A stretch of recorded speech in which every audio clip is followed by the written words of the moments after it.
News Channel 10's Weekend Edition. Welcome back to the Weekend Edition on News Channel 10. It is 10:52 on your Sunday evening.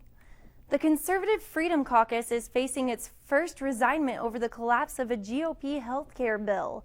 Texas Representative Tim Poe says he's leaving the group because of its opposition to the legislation.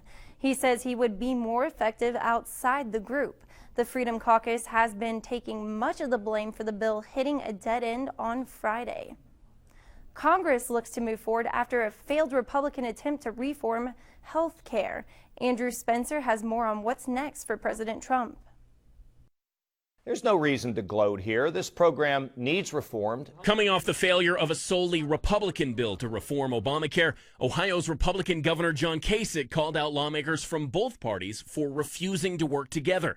Whenever you continue to operate like that, what you pass will never be sustainable, and it will the people of this country, particularly the vulnerable, the mentally ill, the drug addicted, the chronically ill, who will pay the price for politics. It needs to stop. Democratic Congresswoman Debbie Dingell tells CNN State of the Union there is some potential common ground on health care. We've got to see what they're willing to talk about. You cannot rip insurance away from people. You cannot force people to pay more and give them less. There are things that we can talk about. We need to do away with the Cadillac tax. We need to do something about prescription drugs. For now, it seems the Trump administration is content to put Obamacare on the back burner and get to work on something else. The White House Chief of Staff on Fox News Sunday. We're moving on to tax reform. We've got the budget coming up, and I think more so now than ever, it's time for both parties to come together and get to real reforms in this country, whether it be taxes, whether it be health care, whether it be immigration. In that call to come together, though, the administration also offered some pretty harsh rhetoric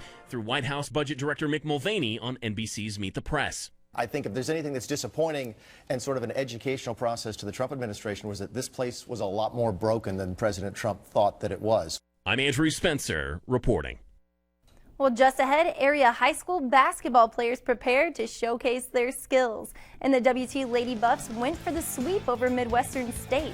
DJ has the highlights next on the Weekend Edition.